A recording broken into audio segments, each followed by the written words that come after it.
Edukasi di ujung negeri, Edun.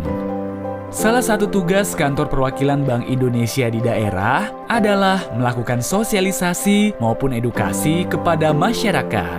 Mulai dari sosialisasi penggunaan uang rupiah kepada masyarakat, edukasi ke bank sentralan kepada para pelajar, hingga pelatihan kewirausahaan kepada UMKM binaan. Di kantor perwakilan Bank Indonesia Kaltim sendiri, tugas tersebut telah kita lakukan. Namun seringkali banyak tantangan-tantangan yang dihadapi, seperti jarak antar kantor dengan wilayah kerja yang harus dikunjungi sangat jauh, bisa-bisa menempuh durasi hingga seharian penuh untuk ke daerah pelosok. Belum lagi jalanan yang rusak, karena kondisi jalan di Kaltim masih jauh dari baik. Hingga ada beberapa daerah yang memang harus dilalui melalui sungai yang kadang debit airnya tidak bersahabat, sehingga sulit untuk menjangkaunya. Lamanya perjalanan tersebut membuat proses kerja di kantor menjadi kurang efisien karena lamanya kita meninggalkan kantor, dan juga tidak efisien dari segi biaya karena biaya perjalanan yang begitu tinggi mengingat moda transportasi di Kaltim yang sangat terbatas. Terakhir, kadang peserta sosialisasi juga banyak yang tidak hadir karena bentrok dengan jadwal yang lain. Oleh karenanya, kami berinisiatif membuat sebuah inovasi bernama Edun, Edukasi di Ujung Negeri, yang memudahkan kami untuk melakukan edukasi dan sosialisasi kepada stakeholder terkait. Edun sendiri adalah channel YouTube berisi 4 konten utama yang sering disosialisasikan.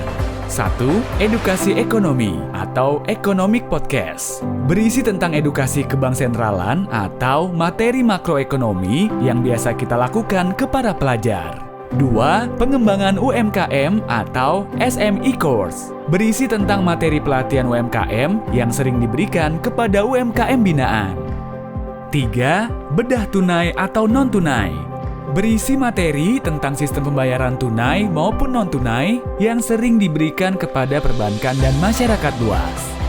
4. Isu strategis dan soft skill, berisi tentang materi isu strategis regional terkini yang biasa diberikan kepada stakeholder terkait dan pelatihan soft skill yang biasa dilakukan di program kehumasan atau sosial Bank Indonesia. Tidak hanya materi on demand, kami juga akan secara reguler melakukan webinar dan survei untuk melihat tingkat pemahaman para stakeholder utama dari materi-materi yang telah diupload pada channel tersebut. Adanya inovasi ini diperkirakan mampu memangkas 70% dari biaya yang biasanya dikeluarkan untuk melakukan sosialisasi, dan nantinya bisa dialihkan ke pos anggaran yang lebih produktif. Selain itu, adanya model digital learning seperti ini diharapkan mampu menjangkau siapa saja dan dapat diakses kapan saja serta di mana saja, tanpa adanya batasan waktu dan jarak, karena pintar adalah hak segala bangsa.